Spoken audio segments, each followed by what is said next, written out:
So a few months ago, scratching my head, and I realized that everybody's pipeline is down. The sales math that used to work for certain activity, you could get certain outcome, that no longer works. Outreach that used to work no longer works. The same playbook that we used for last 20 years no longer work, right? So it feels like the industry is ready for another pivot. Hey, I'm Vishesh, your host. I'm a 5x founder and CTO. Still building, I also help founders like you ship faster and fix what's slowing you down. More at vishesh.space. I'm joined by Santosh Sharan, co-founder and CEO of ZeerAI, an AI marketplace for enterprise buyers. He has extensive experience in the GTM space with stints at some of the best in business, including retention.com, RB2B, Apollo, Zoom Info, Gong, Lead IQ, and Lucia. In this episode, we explore the future of SaaS and the impact of AI on business models, customer acquisition costs, and the sales process.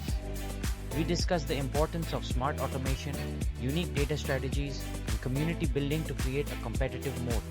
Hey, hi Santosh. Thanks for joining me on the podcast. Thanks, Vishesh. Glad to be here and looking forward to our conversation. Awesome. So, you started as an engineer and you've gone from an engineer to operations and now a founder. And during the while, you've actually hit almost most of the top B2B SaaS startups that I am aware of. How has the transition been and why is Zeer now? Like, why did you start? Yeah, no, that's a great question. Early in my career, I had realized, like right out of college, that there are two things I need to do in my career. One, get good at building and selling, right? Because when you build value, that's great, but you have to know how to create demand for what you build, right? And the second, I knew that you had to be in the same space to get good at something, right? So if you keep switching, we cannot be good at everything, right? So you need to pick your lane and be almost the best in the world in that lane. So that was is surprisingly that those were wise decision, but as for some reason I invested or committed to it pretty early in my career. So I spent the first 8 years, 10 years doing a lot of engineering and product. And then the next 10 years doing a lot of sales and marketing and then building companies. So in the process, what I did is about 17 years ago, I was working in my first SaaS company, Zoom Info, which I turned around. And I really liked that space because data and go-to-market was still, automation was still early. So then I committed to the space, and for the next 15 years, I've switched jobs very frequently, but I've stayed in the same space. So now I'm like a grandfather in the space. I know every company, especially in SaaS go-to-market, I literally worked with every company and their competitors, either as a full-time role or as advisor, board member. So I'm intimately aware of not just their past and present, but also where they're headed or what their next trajectory is. That gives me a lot of confidence with operating in that space. And so your last stint was, I think, with RB2B and retention. That's right. And then, so how did the transition happen from that? I'm more of a builder. Right. So retention is a doing really well. They are bootstrapped, very profitable. They do about 25 to 30 million in ARR. Right. Within retention, I started this new business unit, this RB2B, which did really well. Adam was a great partner to work with. Yeah, my career is full of instances where I get things started, take it to a certain level, and then I move on to something more interesting. I don't necessarily stick around for too long. This realization came to me when as an immigrant, when I moved around different countries. I found that in the first couple of years, I was trying to learn. And most of my learning or change in behavior came early on. When I got comfortable, my learning kind of dropped. So I applied that to my employment. It's like a reverse S curve. So learning when you are in a new environment or new role, you're trying to prove yourself, you're curious, you learn. But then when you get comfortable, your rate of learning drops. Even if you're the results or your outcome increases, and you start to enjoy the fruit of your labor. But I have optimized my tenure or opportunities to where I can learn the most, which is in the first, say, couple of years. So you'll find that my average tenure in any company is like 18 months, 2 years. So that was a conscious choice. And when did you decide to kind of have that trajectory? Or So last did that happen like accidentally for the first couple of times and then you kind of fell into it? No, like the first, well, I'll have to go back. I've literally worked with 25 to 30 companies by now Right. at that rate because some have been full-time roles, but many consulting, contract, advisory. So because I learned so much in the first 6 months, 12 months, at any given point of time, I try to be engaged with multiple companies because the learnings are really high earlier, but in the same space, which is this go-to-market SaaS. So I realized this probably like 15 years, 14 years ago. And another one of the reason to realize this was when I looked at, say, a VC, a venture capital. Let's say they have $100 million fund.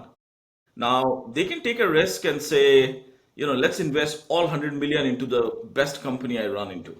But they don't do that, right?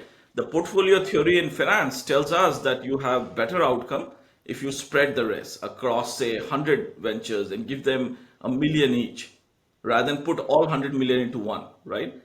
So if you look at you and me, we are like VCs. We have limited time. We have 30 years of career, right? We can decide and put it all into one company or spread it around. Right. So I can vouch the same portfolio theory I think applies to us. As long as we are not like dropping out like every 6 months or like there's no rhyme or reason Right. and we are not learning. But what I decided to do was to stay in the same space for like 15 years, 20 years. So I become an authority in the space, which is what I've done. But then not stay in the same company for more than like 2 or 3 years because I find that in that S curve, you have a sudden drop in rate of learning, say after 2 years. And then if you stay for 10, 15 years, you do have a increase because you start to master that space and there's significantly additional learning, but I don't think learning happens within a company and outside a company. It's intra or inter company or industry level learning, right?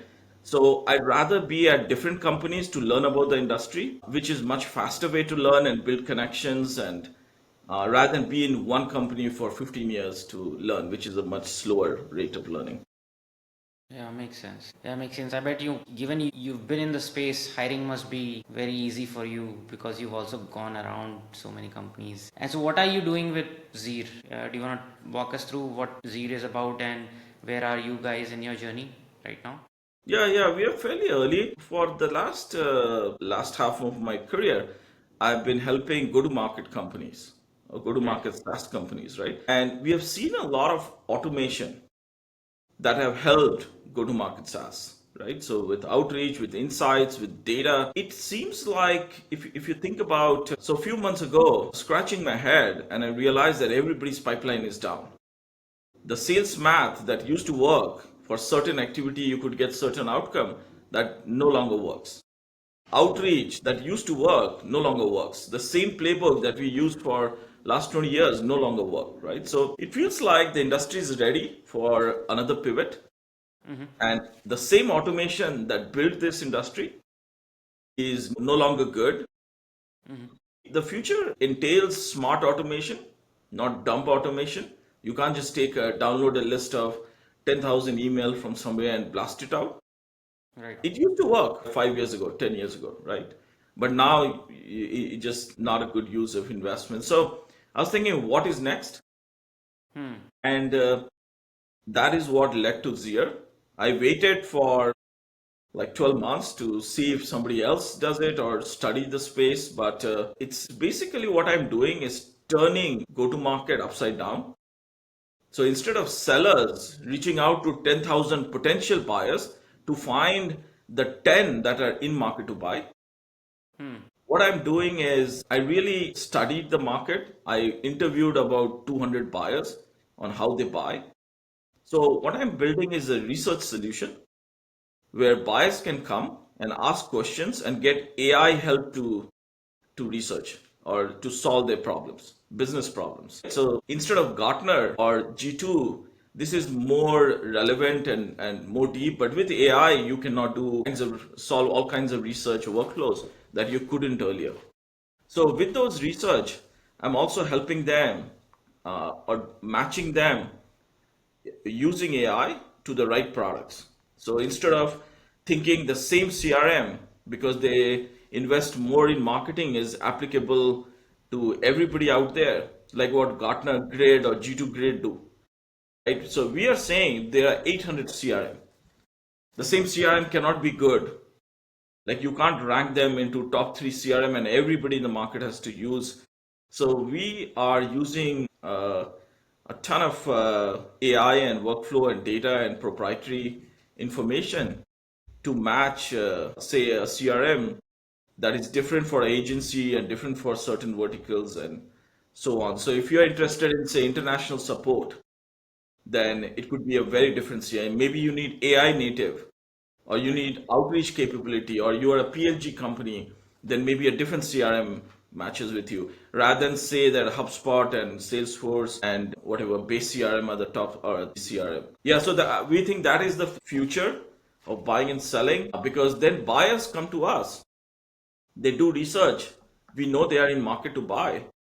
And when we make introductions to sales, that is a highly relevant lead that closes with a very high degree of confidence. And all of this is done without sellers sending out 10,000 emails. Yeah, that kind of makes sense. There's a two-sided aspect to this. How are you solving for that? Are there challenges right now there? No, there are immense challenges because it's not just a two-sided marketplace, but also I'm trying to, like, it changes the economics. Yeah. Right? Because buyers don't want to pay for anything. They go on Google, they go on ChatGPT and get, so they'll come to us and they'll get free answers. And now sellers will want to pay, but sellers will want to promote their tool over others. So then the highest budgets, Salesforce and HubSpot will still have the highest budget in CRM. So then everybody will see Salesforce and HubSpot as the top two CRM, which defeats the purpose. Then there's no reason for us to exist, right? So there are some real challenges with economics, with existing behavior. We do have solutions. We are rolling out a lot of free tools for the buyer that'll help them buy better, free research tool. And we're using a lot of AI and a lot of agents through these free tools. And these agents talk to, so sellers and buyers both have AI agents. And AI agents talk to other AI agents on the other side or to humans on the other side. So we think productivity gains would be a good way to start getting adoption on both sides. So we are building tools for sellers, tools for buyers, and we are charging sellers for those productivity or AI agent tools. Buyers, we are giving it away for free. But there's still a marketplace dynamics that goes on. So in the beginning, there won't be enough candidates in here, but over time, if these tools become adopted, we'll see more value for everybody in the marketplace. An interesting take. Definitely something that seems like there is a gap. There is a gap. Diving into some of your experience and what I've seen you speak online, you've spoken about how prototype is not a product, right? You're fairly early. You're probably building one prototype right now. Where is the line you draw where somebody needs to completely re-architect a product and drop the prototype? Yeah. So I'd like to clarify on that statement. So, the way to build products was build something, sell, and then iteratively keep adding features and keep making the product more sophisticated and maybe keep increasing price. Yeah. But it was a progressive ramp up with more effort, more revenue, more adoption, right? Linearly grew. But now what we are seeing with AI is that you can build 50% of your product in like 2 weeks because LLMs are doing all the hard work and it already comes cheap or free or easy to right? So then that creates an euphoria that creates almost, it feels like at that rate you'll finish the product and then it's real value as well. People are willing to pay for that, right? But it creates all kinds of different dynamics. Because it's so easy to get to 50%, it's easy to copy. Somebody else sees that as great value, and that's why in every segment, when I say earlier there used to be 30 vendors, now there'll be 300. Right. Because why won't others want to copy and do the same thing in 2 weeks and start getting paid, right? But the real challenge is the next 10% of development will take 6 months. Because now you're not using LLM. You're building something on top of LLM. Maybe you need proprietary data, maybe you need like other workflow screens, right? So a real business, so you find a lot of AI type companies, they manage to get some revenue, fast growth early on, and then they slow down and then they burn out. And And this is going to be the repetitive features. And there's going to be tremendous competition in each of these sectors. Now, we are the other two founders and me, we are too old.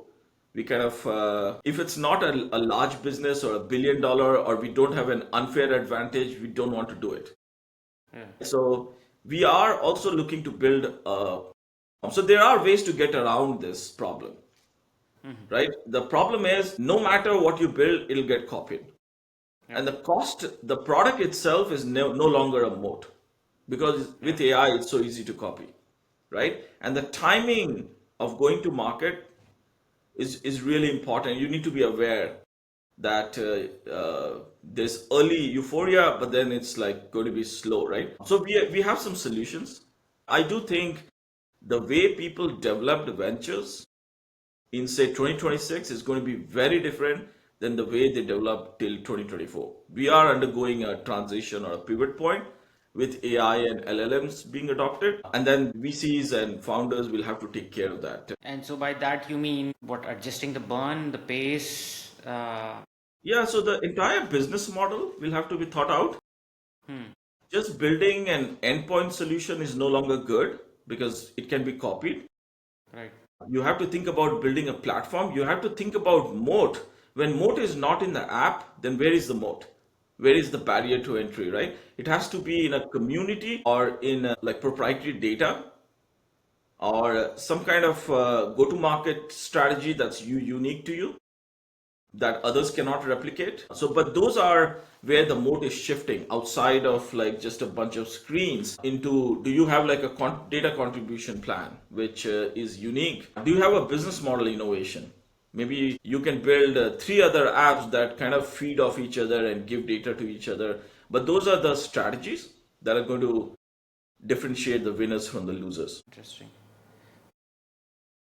Platform play sounds like a good way to keep them. Another way is probably having them generate data on your platform. And so when you see when you say there's going to be instead of 30 300 and you talk about moat, how does that impact the GTM, right? Because now with 300 competitors it becomes extremely noisy. What do you think about differentiation and GTM? Or Yeah, no, that's a great question because AI is changing everything and we don't even realize the kind of impact it's happening. And so it will have a big impact in GTM as well, right? And the biggest impact is when you have number of vendors are going to like X because it's just so easy to build tools now with AI dev tool than it was 5 year, 10 year ago. So here are some of the impacts. So the first one, the market will get extremely noisy. And a noisy market means increased cost of customer acquisition. Right, so we are already seeing there was a report from Epsta last 12 months. So they interviewed the top 50 SaaS companies in the world, the public SaaS, and then they found that their CAC had increased 50% in the last couple of years. So silently, the CAC is already rising, which would mean that well, multiple things. So one, there's going to be so not just the CAC is going to rise. There's also going to be new pricing strategies or pricing pressure on premium vendors because think about the economics of SaaS companies. It was built upon subscription revenue. And now we are talking about outcome-based revenue or usage-based revenue, right? And different pricing some of which are more relevant to AI, which you couldn't do earlier, right? Now with AI, you can actually do outcome-based revenue and charge more, right? So now that changes the economics for existing SaaS vendor, but a new vendor that comes in with new price point and new cost structure because they're using AI dev tool and they're AI native versus say legacy vendor that's not AI native, right? So then chances are that there's going to be cost of acquisition will rise for these legacy vendors and they won't be able to transition to say outcome based pricing given their cost structure. So my inference is in the next like few years, literally 3 years time frame, my prediction is that a lot of very well known SaaS vendors will go belly up, go bankrupt, or they'll have to reduce their market share because if there was this winner take all model, right? Where like three or four premium vendors ended up owning 80% of the market share. And then there was like 30 other vendors that fought for 15-20%, right? But now there's going to be a army of new vendors that will come in the market. They will offer outcome based pricing.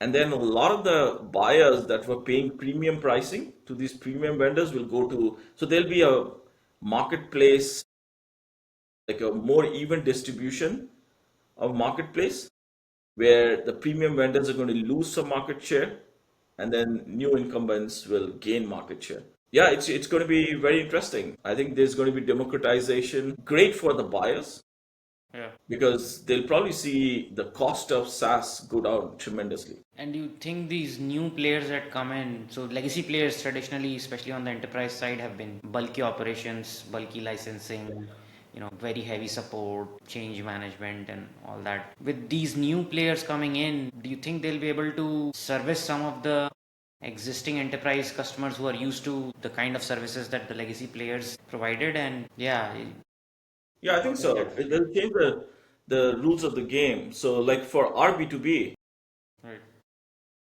there were 50,000 or 100,000, say, users on their platform by the end of first year. Typically, for a scale like that, in the past, I had hired like 20 to 40 people support team because they got thousands of support requests every day, right? And do you know how many people they had in support to serve the same thing that 40 people would have done, say, a few years ago? They had Right. one.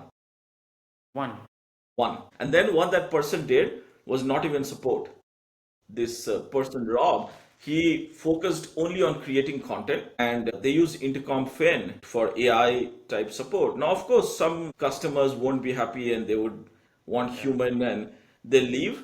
But the game is changing. Everybody's using ChatGPT, for everything else that they do outside of premium SaaS, whether you talk to your credit card company or AI is getting better and better. So it's just a matter of time. If they don't adopt now, they will adopt 3 years from now or 7 years from now, right? So the trend is definitely on that. And then it's not like the entire market will move to self-serve or AI, but some would, and that itself will be big enough to disrupt. Some enterprise buyers might say, we'll stick with the premium vendors, or some smaller companies will figure out how to provide human support while optimizing everything else. But there are different ways to skin this cat. But there is going to be a fundamental shift that seems like it, especially Inevitable. yeah, inevitable. Yeah. And so, what like in terms of timeline, do you see the shift happening in the next 2 years, or you think, like for example, there are obviously a lot of new players coming in, but if you look at the announcement of what ChatGPT announced or OpenAI announced, I think yesterday or day before yesterday, Agent Kit. There are a lot of these big players who are not old but still big, and they're kind of pulling the rug Yeah, yeah. for some of the new players. Yeah. So it's an interesting um, so the future uh, market power will still belong to say top 10. Like if you look at the stock market today in the US, It's like 7 companies, 10 tech companies have drive bulk of the market cap for the entire stock market, right? I don't think that is going to change. It's just going to be a different set of large companies. But what changes is after that, say it's the Magnificent Seven, the Facebooks and the Microsoft and Google and Nvidia and a few others. But then below that, there are companies like Workday, SAP, or there are many of these SaaS companies that are still valued very high and they are market leaders in their like ServiceNow and a few others, right? I think they are the ones that might see the most pressure. Those top 7 companies or 10 companies that are invested in infrastructure and like OpenAI or Nvidia, it's still hard for a startup to say disrupt OpenAI or to disrupt Nvidia or Google for that matter, right? I don't see that changing. There are these tremendously large companies that are enabling smaller companies to compete with these premium vendors. Yeah. And so when as you build this venture, Zeer, have you like what are the things you're taking into account with the changes coming in? How are you thinking differently about org structure, hiring, and even fundraising? Are you raising or do you plan to bootstrap? Yeah, I so there are many questions here. So let me take this one by one. By the way, you also asked in the last question what was the timing of these Yeah, changes. yeah, I think yeah, the I did. timing is very near. Probably I would say in the next 2 years Hmm. because I already see a lot of that happen. These changes are not like sudden. They're like tectonic shift that happen in. I see those. These are like small shift that happened in like 5 year, 10 year timeline. Yeah. So it's already been happening. So it's just that it's not picked up pace. So that's why we don't see. But in the next couple of years, I think we'll begin to see companies go bankrupt or delist themselves from stock market, and we'll begin to see some real impact in the next 2 years. Now back to Zeer. What am I doing? These are very interesting times to build companies, very unlike before. So first, I realized that because of AI, my experience is worthless because we are all at the starting point. So a 20-year-old and me are both at the same starting point because I don't know the future with AI as much as somebody who's starting his or her career doesn't know the future of AI, right? And it's terrifying and it's frightening, but it's also exciting because this is how this is once in a lifetime moment for all of us to learn. So in terms of what am I doing, I'm trying to learn as much, stay humble, and cope with a new way of doing business. Hmm. So in some way it's kind of quite paradoxical because the cost of building companies have gone down so much that you don't need capital as much as you needed before. Yeah. But on the other hand, if you don't build a platform, your company doesn't have longevity. Or if you don't build a real moat, your company doesn't have longevity. And to build a real, like, say, proprietary moat, or not like a one product company, but a multiple product company, that's where it might take years, it might take more investments, and it may not be as easy as putting together a chat GPT wrapper. So yeah, we are certainly trying to build a company that will scale. Like have you thought about org design? How does that change given the kind of Yeah, changes that are so happening? certainly you don't need big companies. Right. Now, when you're starting a company, you have to ask yourself, can AI do this before you start hiring? Like, for instance, I shared the example of our B2B. Before we built that org, before we even started that business unit, we said we'll only have one support person, no matter what. We designed it right from day one or day zero for it to be automated. We didn't start hiring and then we said, okay, after hiring, can we optimize and we need to, we have more demand. We won't hire after 10, 20 people. We started natively right from day one. When the first support ticket came, we were ready to handle it through AI, right? So I think AI first orgs are just here. Some people are taking advantage of it, most aren't. And then these are very flat org, and then you don't hire junior people. Like the person we hired was very senior to handle all of support tickets. Also, I feel like the days of specialists are gone. where somebody did just support. Now the future support is going to be managed by somebody who's good at AI and has engineering background or can write some scripts and rather than a customer success or customer support type person, right? Because they literally have to write content or generate responses to unanswered questions and keep training the AI to keep getting better and better. So the kind of people that are going to run the future organization are going to be good at many different skills rather than one skill. And then they would know how to work with AI, and they'd probably be in their mid level, very hands on, but not like starting off kind of mid in their career. And for those people, I think there's going to be massive wage inflation and they'd be hard to find. But yeah, it's there is going to be some transition in the way orgs are going to be designed, and we'll see much smaller orgs, but much more efficient and very AI native. And so how do you think about like hiring junior folks? Do you not hire junior folks at all, or do you at least build a thin rung of junior people so that, where else the future seniors will come from, I Yeah, guess. yeah, no, that's a good point. And it's not, first of all, any change that happens is never permanent. So to your question, what will happen to young population? Yes, it's going to be, nature of AI is such that it will first eat up, it'll automate processes that require no work experience, right? Which is the young folks, because they're coming out of college and they have no experience, and AI, they're easy target to be Yeah. replaced by AI, right? But then eventually AI will get better, and then it'll come after mid-level people. It'll come after specialized specialists. It's not going to stop there. In fact, it already, you can see that happen, right? So the answer is the young folks, they can't expect to just graduate from school and get a permanent job that keeps paying them and then also trains them, right? I think it's just a new world. The ones that are smart will realize, and there are two or three things they need to do. So one, they need to get market skills as part of the education. So they need to do more internship, more engage with like real life projects, whether it pays or not.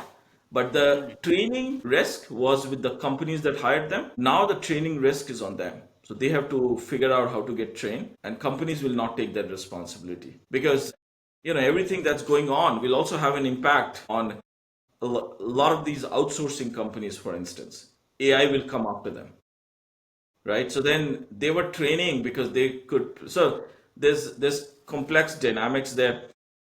Anybody that knows how to use AI is at a significant advantage. And learning AI, the barrier to learning will keep going down.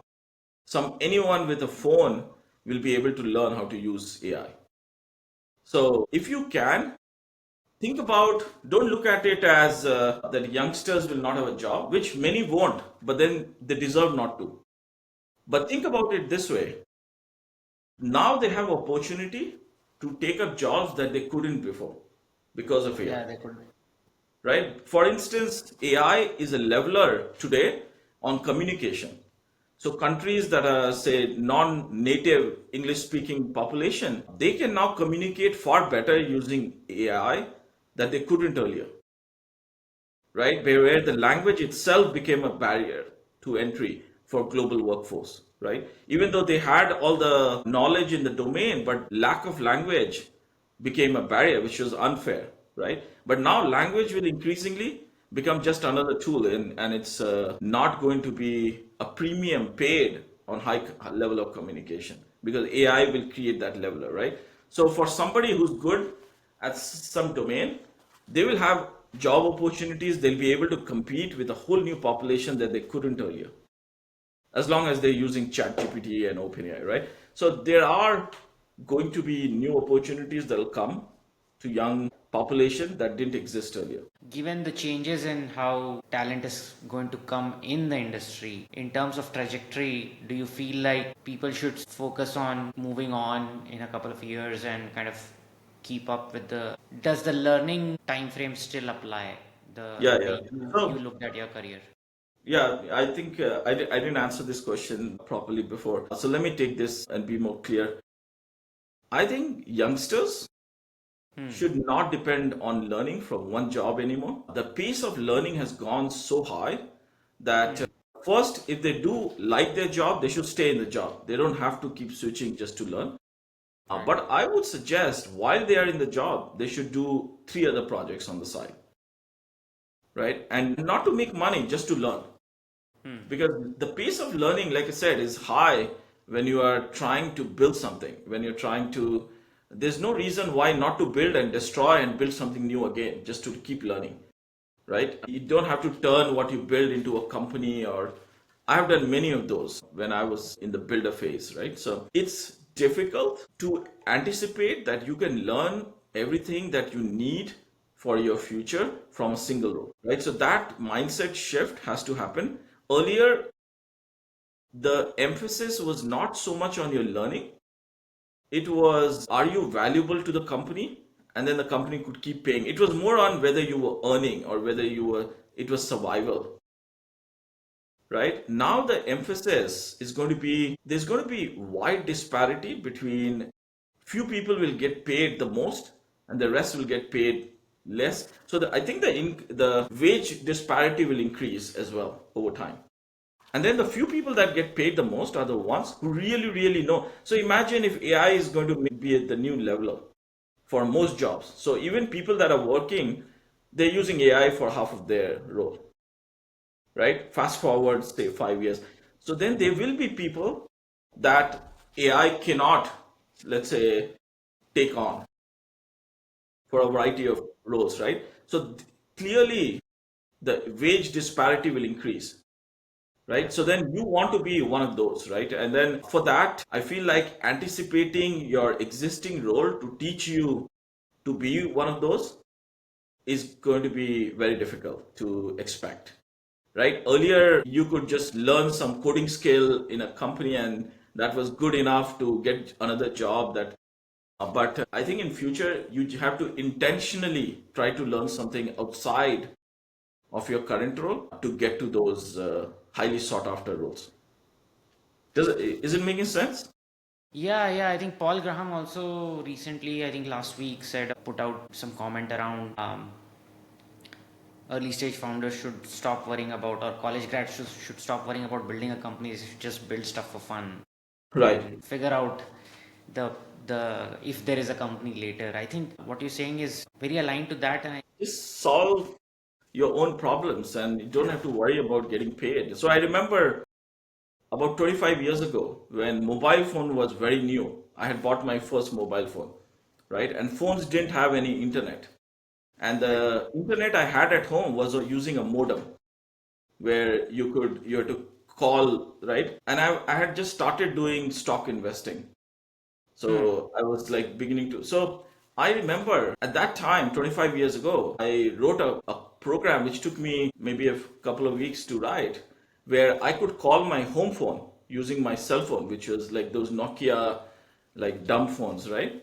And then it would initiate uh, a modem call to connect to an internet and then go to my brokerage account and tell me the price of stocks while I was driving or anytime I made that call, right?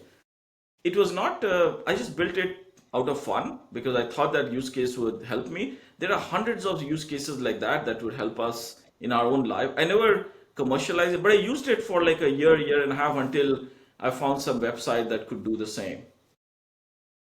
But I do think the pace at which people need to learn is so high, you cannot depend on your job to give you that kind of learning. sense. Yeah, interesting times for sure. I think we've almost reached the last section. Never get a cold email. Simple questions. From all the B2B experience you've had so far, and you've pretty much worked everywhere, what's the one GTM lesson that you want all founders to know? Let me share two. Sure, yeah. I don't know how to select which one is better. So I hear this conversation all the time. Should we do PLG? Should we do sales led? And is the future all self-serve and PLG companies? And So there are some downsides of PLG. We all know there's some downside of sales led. It's expensive and more for enterprise. But I think the right way future companies will be built or future go to market is a combination of the two.